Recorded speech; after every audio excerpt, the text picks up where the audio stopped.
Hello friends, আমার channel down Barbies লাইফস্টাইলে তোমাদের সকলকে স্বাগত। আমি আবারও চলে এসেছি নতুন একটা গল্প নিয়ে। আগের ভিডিওতে তোমরা তো দেখতেই পেলেই যে দিয়ার বেবির কিন্তু নামকরণ হয়ে গেল, আর সেদিনই কিন্তু নীলের একটা বিরাট বড় অ্যাক্সিডেন্ট হয়ে যায়। আর এখানে তো তোমরা দেখতেই পাচ্ছ যে বর্ষা ঘরে ফোন হাতে দাঁড়িয়ে আছে। তাহলে চলো দেখে নিই আজকের গল্পতে কি হতে চলেছে। কি ব্যাপার, ধ্রুব আমাকে এতবার ফোন করেছে, এতগুলো মিসড কল হয়ে আছে ফোনে। বাড়িতে পুজো চলছিল জন্য আমি ফোনের সাউন্ডও শুনতে পাইনি। এতবার ফোন করেছে কেন? তার মানে নিশ্চয়ই কোনো দরকারি কথা আছে হয়তো। না, আমি বরং একবার ফোনটা করেই দেখি। হ্যালো ধ্রুব? হ্যাঁ হ্যাঁ বলুন। সরি ধ্রুব, আসলে আপনি এতবার করে ফোন করেছেন, আমি এখন দেখলাম যে এতগুলো মিসড কল হয়ে আছে। আসলে আপনি তো জানেন আজকে আমাদের বেবির নামকরণ ছিল, তো সেই জন্য বাড়িতে পুজো হচ্ছিল, তো আমি সাউন্ডটা শুনতে পাইনি।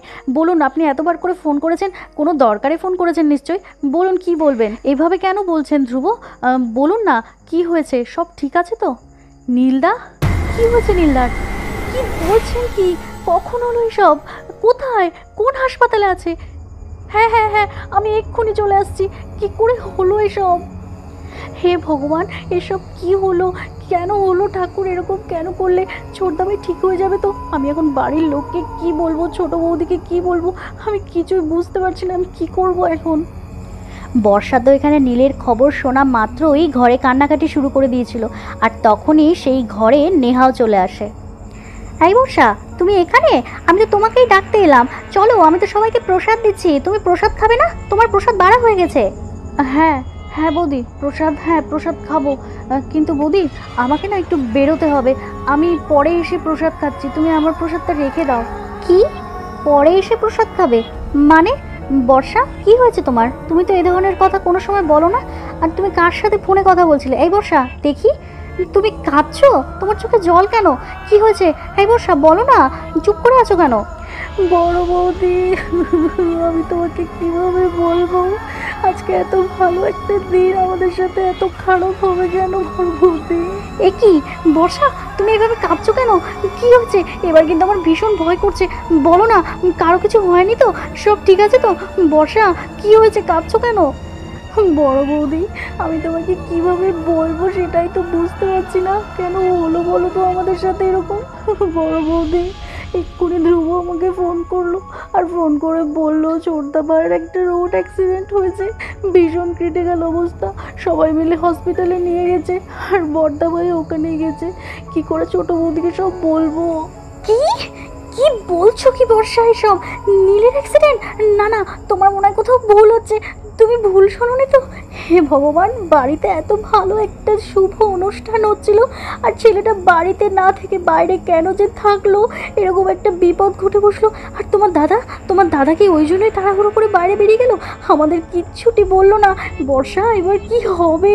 এবার দিয়াকে কি করে আমরা সব কিছু বলবো? বড় বৌদি শোনো, ছোটো বৌদিকে কিন্তু এখন কিচ্ছু বলা যাবে না, কারণ ছোটো বৌদিকে আমরা তাহলে কেউ সামলাতে পারবো না। শোনো, ধ্রুব তো বললো আমাকে যে এক্ষুনি হাসপাতালে চলে আসতে, তো আমি এক কাজ করি, আমি বরং চলে যাই, তুমি বাড়ির সবাইকে একটু ম্যানেজ করে নিও। না না বর্ষা, তুমি একা যেও না, আমি বাড়িতে থাকতে পারবো না। আমি যদি বাড়িতে ওদের সামনে থাকি তাহলে আমি কান্না করে দেবো, আর ওরা সব কিছু জেনে যাবে। না না শোনো, আমিও তোমার সাথে যাব। আর দিয়াকে এখন কিচ্ছু বুঝতে দেওয়া যাবে না, ও তো এমনিতেই অসুস্থ, ও এসব কিছু শুনলে আরও অসুস্থ হয়ে পড়বে। আচ্ছা ঠিক আছে বড় বৌদি, তুমি যখন বলছো তুমি যাবে, ঠিক আছে চলো তাহলে, আমি বাইরে গিয়ে স্কুটিটা বের করছি, তুমি বাড়ির সবাইকে ম্যানেজ করে তারপরে বাইরে এসো। আর এদিকে নীলের তো বিরাট বড় একটা অ্যাক্সিডেন্ট হয়, আর তড়িঘড়ি করে ধ্রুবরা সবাই মিলে ওকে হাসপাতালেও নিয়ে চলে আসে। আর এখানে তো দেখা যাচ্ছে আকাশও কিন্তু চলে এসেছে নীলের সাথে দেখা করতে। আই নীল, নীল, কিরে? আই ভাই, শুনতে পাচ্ছিস আমার কথা? আই ভাই শোন না, কি করে বসলি তুই এটা বলতো? আজকে কত ভালো একটা দিন ছিল বাড়িতে, কি করলি? আই ভাই শুনতে পাচ্ছিস? হাই পূজা, পূজা দেখেছো আমি কতবার করে আমার ভাইকে ডাকছি, ও কিছুতেই আমার ডাকে সাড়া দিচ্ছে না। কেন দিচ্ছে না বলো তো? ও ঠিক হয়ে যাবে তো? আচ্ছা তোমরা এইভাবে ওকে ফেলে রেখেছো কেন? ডাক্তারকে ডাকো, ডাক্তারবাবু কোথায়? এক্ষুনি ডাকো, আমার ভাইকে নিয়ে যাও। আমার ভাই ট্রিটমেন্ট এখনো কেন শুরু হয়নি? ও সুস্থ হয়ে যাবে, তোকে সুস্থ করতে হবে কিন্তু। আকাশদা, প্লিজ প্লিজ তুমি একটু শান্ত হও। আকাশদা, তো আমি নিজেও তো অবাক হয়ে যাচ্ছি যে নীলের এরকম অবস্থা কেমন করে হলো। আমি সত্যি বিশ্বাস করতে পারছি না। আকাশদা, আমি ডক্টরকে খবর দিয়ে দিয়েছি। ডক্টর না এসে বললে তো আমরা ওকে ভেতরে নিয়ে যেতে পারবো না। একটু অপেক্ষা করো, নীলের কিচ্ছু হবে না। ডক্টর এখনই চলে আসবে, আর ডক্টর এলে তারপরেই ওকে ভেতরে নিয়ে যাওয়া হবে। স্যার প্লিজ আপনি একটু শান্ত হন, আপনি এরকম করবেন না। এই সময় কিন্তু মাথা ঠান্ডা করে আমাদের সব কিছু করতে হবে। সত্যি ভীষণ খারাপ লাগছে যে নীলদার এত বড় একটা অ্যাক্সিডেন্ট হয়ে গেল। কিন্তু স্যার এটা তো একটা পুলিশ কেস, কারণ যেহেতু এটা একটা রোড অ্যাক্সিডেন্ট, তো সেহেতু অনেক কিছু ফর্মালিটি থাকে। ডক্টর না এসে বলা পর্যন্ত ওরা ট্রিটমেন্ট শুরু করতে পারবে না। ডক্টর হয়তো এক্ষুনি চলে আসবে, নীলদার কিচ্ছু হবে না, দেখবেন। এক্সকিউজ মি, একটু সরুন সরুন, আমি একটু দেখি পেশেন্টের কি হয়েছে, আমাকে একটু দেখতে দিন। স্যার, আপনি এসেছেন, আপনাদের অপেক্ষা করছিলাম। স্যার দেখুন না, আমাদের হাসপাতালে ডক্টর নীল, ওনার একটা মেজর রোড অ্যাক্সিডেন্ট হয়ে গেছে, আর মাথাটা তো পুরো ফেটে গেছে। স্যার, আপনি পারমিশন না দিলে তো ওনাকে ভেতরে এমার্জেন্সি নিয়ে যেতে পারছি না। বলুন স্যার, কী করতে হবে? ওনাকে কি আইসিইউতে নিয়ে গিয়ে ওনার ট্রিটমেন্ট শুরু করতে বলবো? ডাক্তারবাবু, ডাক্তারবাবু, আমি পেশেন্টের বড় ভাই। ডাক্তারবাবু, আমার ভাইকে যেমন করে হোক বাঁচাতেই হবে, কিন্তু আপনি প্লিজ আমার ভাইকে যেমন করে হোক বাঁচান। আজকে আজকে ওর ছেলের নামকরণ ছিল, ছেলের নামটাও পর্যন্ত এখনো জানতে পারলো না ও। ডাক্তারবাবু, আমার ভাইয়ের ট্রিটমেন্ট শুরু করুন। স্যার প্লিজ স্যার, আপনি এরকম করবেন না। এখানে তো সব পেশেন্টরা আসে ট্রিটমেন্টের জন্যই, আমরা তো অবশ্যই এদের ট্রিটমেন্ট করব। কিন্তু এটা তো একটা অ্যাক্সিডেন্ট কেস স্যার, কিছু ফর্মালিটি থাকে, সেগুলো তো পূরণ করতে হবে। আর আপনারা তো সাথে পুলিশ এসেছেনই, তো কোনো অসুবিধা হবে না, এক্ষুনি ট্রিটমেন্ট শুরু হবে। ডক্টর পূজা, আপনি তাড়াতাড়ি পেশেন্টকে এমার্জেন্সি নিয়ে যান, আর সেখানে ব্লাড পরিষ্কার সমস্ত কিছু পরিষ্কার করে তারপরে ওনাকে কিন্তু আইসিইউতে নিতে হবে। আর খুব যতটা তাড়াতাড়ি সম্ভব আপনি কিন্তু এসব কিছু করুন, আর ওনারা বাইরের সমস্ত ফর্মালিটি কমপ্লিট করে নিক। আকাশদা, তুমি কোনো চিন্তা করো না। এই তো ডাক্তারবাবু চলে এসেছেন, এক্ষুনি ওর ট্রিটমেন্ট শুরু হয়ে যাবে। এক্ষুনি ওকে এমার্জেন্সি নিয়ে গিয়ে সমস্ত কিছু পরিষ্কার করে তারপরে আইসিইউতে দিয়ে দেওয়া হবে। আর তুমি বাইরে রিসেপশনে গিয়ে যা যা ফর্মালিটি থাকে সেগুলো কমপ্লিট করে নাও। ওগুলো না হলে কিন্তু ট্রিটমেন্ট শুরু হবে না। আর তারপর ওরা সবাই মিলে স্ট্রেচারে করে নীলকে ধরে আইসিইউতে নিয়ে গেল। কি হলো বলো তো ধ্রুব, এসব হঠাৎ করে? আমি তো এখনো বিশ্বাসই করতে পারছি না। আমি তো খানিকক্ষণ আগেও নীলকে ফোন করেছিলাম, কিন্তু হ্যাঁ, ও ফোনটা ধরেনি। কিন্তু এরকম একটা বড় অ্যাক্সিডেন্ট হয়ে যাবে এটা সত্যি আমি বিশ্বাস করতে পারছি না। আচ্ছা, কিভাবে অ্যাক্সিডেন্টটা হয়েছে সেই সব কিছু কি জানতে পেরেছো তোমরা? স্যার, আমি তো থানাতেই ছিলাম, আর তখনই এই এলাকার লোকজনই আমাদেরকে খবর দেয়, আর খবর শুনে আমি সেই স্পটে পৌঁছাই। আর সেখানে গিয়ে দেখি যে নীলদার অ্যাক্সিডেন্ট হয়েছে। আমি তো সত্যি ভীষণ অবাক হয়ে যাই, আমি তো ভাবতেও পারিনি যে এরকম একটা দুর্ঘটনা ঘটে যাবে। আর আমি আপনাদেরকে কিভাবে বলবো সেটাও খুব চিন্তা করছিলাম। আর তারপর ওখানে গিয়ে যখন জানতে পারি যে ড্রাইভার অ্যাক্সিডেন্ট হওয়ার সাথে সাথেই পালিয়ে গেছে, আর এটাও জানতে পারি যে নীলদা খুব স্পিডে গাড়ি চালাচ্ছিল। কিন্তু স্যার, এখন আমরা ঠিক বুঝতে পারছি না যে দোষটা কার ছিল। আমরা ড্রাইভারকে খুব তাড়াতাড়ি ধরে ফেলবো, আর আমরা গাড়িটা কিন্তু থানাতে নিয়ে গেছি। কি বলছো ধ্রুব? ড্রাইভার পালিয়ে গেছে? ড্রাইভারের যদি কোনো দোষ নাই থাকে তাহলে সে পালাবে কেন? সে তো নিজে থেকে এসেই ধরা দেওয়ার কথা। না ধ্রুব, তোমাকে যেমন করে হোক কেসটা হ্যান্ডেল করতে হবে, কিন্তু আমার ভাইয়ের এই অবস্থার জন্য যে দায়ী তাকে কিন্তু চরম শাস্তি দিতে হবে। আর ড্রাইভারের যদি দোষ থেকে থাকে ওর কিন্তু চরম শাস্তি হওয়া প্রয়োজন। আমি আমার ভাইকে এইভাবে দেখতে পাচ্ছি না। আমি বাড়ির লোকের সামনে গিয়ে কিভাবে দাঁড়াবো এখন? স্যার, আপনি এভাবে ভেঙে পড়বেন না, আপনাকে শক্ত থাকতে হবে। আমি বর্ষাকে ফোন করেছি, ও হয়তো খানিকক্ষণের মধ্যেই চলে আসবে। আপনাকে তো বাড়ির লোকজনদেরকে সামলাতে হবে, সেহেতু আপনাকে শক্ত থাকতে হবে স্যার। আর যেই অপরাধ করুক না কেন, অপরাধীকে ঠিক আমরা শাস্তি দেব। আর এদিকে হাসপাতালে যাওয়ার জন্য বর্ষা বাড়ি থেকে স্কুটি বের করছে। ওহো, আমি তো স্কুটিটা বেরও করে নিলাম, বড় বৌদি তো এখনও আসছে না। তার মানে কি ঘরে সবাই জানতে পেরে গেল সব কিছু? না না, বড় বৌদি এত তাড়াতাড়ি সবাইকে সব কিছু জানাবে না।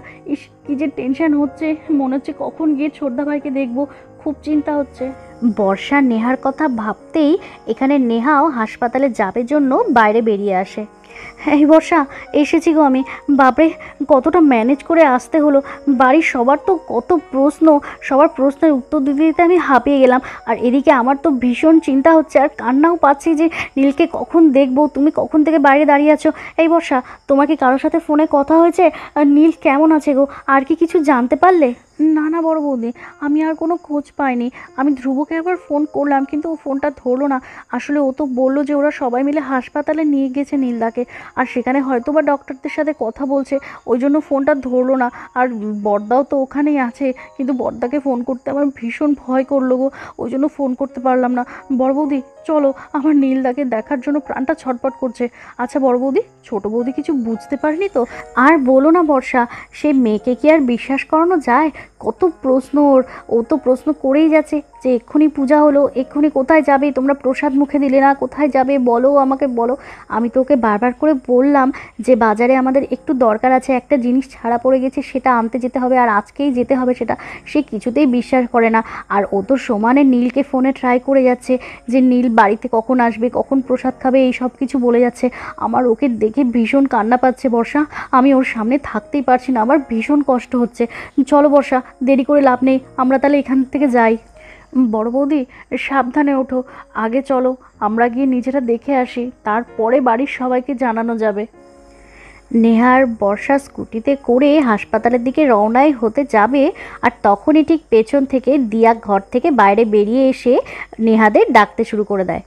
দিদিভাই, দিদিভাই, ও দিদিভাই, একবার শোনো। দিদিভাই, ও দিদিভাই, শোনো না, একটু দাঁড়াও, আমি তোমাদের পেছন থেকে ডাকলাম, কিছু মনে করো না। কিন্তু তোমরা কোথায় যাচ্ছ বলো তো এত তাড়াহুড়ো করে? বাড়িতে পুজো হলো, তোমরা প্রসাদও মুখে দিলে না, আমার কিন্তু ভীষণ সন্দেহ হচ্ছে। ও দিদিভাই, সত্যি করে বলো না গো। এ কি দিয়া, তুই আবার বাইরে বেরিয়ে এলি কেন?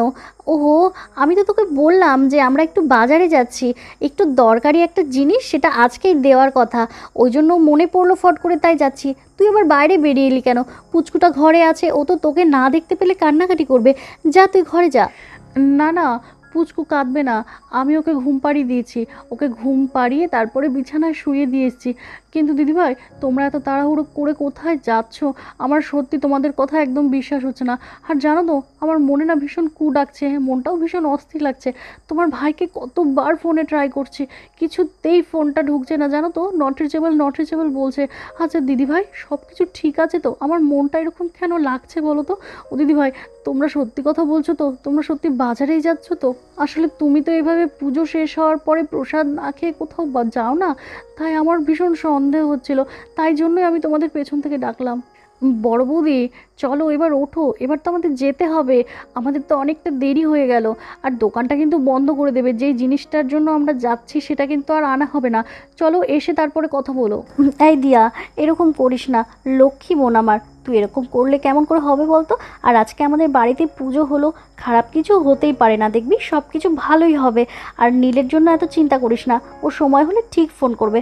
তুই ভেতরে যা, আমরা বরং তাড়াতাড়ি গিয়ে তাড়াতাড়ি ফিরে আসবো, পুচকুটা হয়তো কাঁদবে, ভেতরে যা। আচ্ছা ঠিক আছে দিদিভাই, আমি আর চিন্তা করব না, মন খারাপও করব না, তোমরা তাড়াতাড়ি বাড়িতে ফিরে এসো কিন্তু, তারপরে সবাই মিলে একসাথে বসে প্রসাদ খাবো। আমি দাদা ভাইয়েরটাও ঢেকে রেখেছি। আর হ্যাঁ, তোমার ভাইয়ের জন্য আলাদা করে তুলে রাখলাম, বুঝলে? তোমার ভাই একবার আসুক, তারপরে দেখো কি ঝগড়া করবো ওর সাথে। আজকে বাচ্চার এত ভালো একটা দিন, কত সুন্দর নাম ঠিক করা হলো, আর সেই অনুষ্ঠানে ও থাকলো না, কতটা কষ্ট পেয়েছি আমি বলো তো। আজকে ফিরুক না বাড়িতে, তারপরে দেখো। ঠিক আছে দিদিভাই, তাহলে তোমরা যাও, আর তাড়াতাড়ি ফিরে এসো কিন্তু।